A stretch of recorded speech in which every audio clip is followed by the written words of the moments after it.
முயற்சி நல்லா பார்த்துக்கிறேன். சுரேஷன் சொன்ன மாதிரி அப்படி ஒன்றும் பயங்கரமாக ப்ளஸ் மீட்டோ அந்த மாதிரிலாம் ஒன்றும் இல்லை.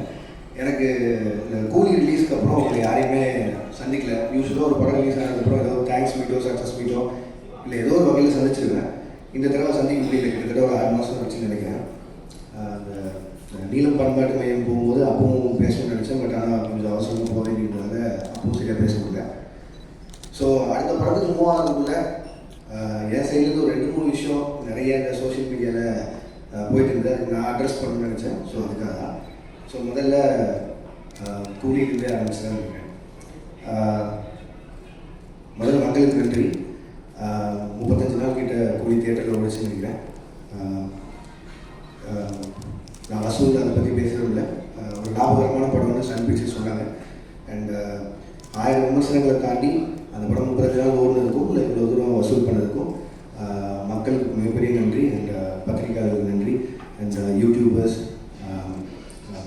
எந்தெந்த வகையில் அந்த படத்தை பற்றி பேசினாங்களோ, மீன் கிரியேட்டர்ஸ், ரிவ்யூவர்ஸ், கிரிட்டிக்ஸ் எல்லாருக்குமே ஒரு மிகப்பெரிய நன்றி.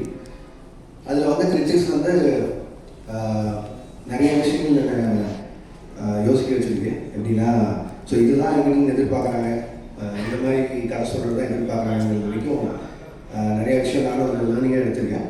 அண்ட் அது என்னோட அடுத்தடுத்த படங்களில் அவ்வளோ தூரம் விமர்சனங்கள் இல்லாத படங்களை தர முயற்சி செய்கிறேன். நன்றி.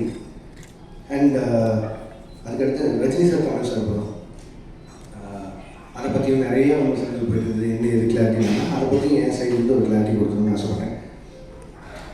கூலி ரிலீஸ் ஆகிற டைமில் 2 பேருமே மீட் பண்ணேன்.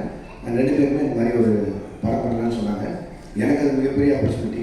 கிட்டத்தட்ட 46 வருஷம் கழிச்சு 2 பேர் ஒன்று சேருவாங்கன்னா அவங்க வந்து என்னை டைரக்ட் பண்ண சொல்லி கேட்டதே எனக்கு பெரிய விஷயமா இருந்தது. ஆனால் எனக்கு அப்போ கைதி 2 இருந்தது.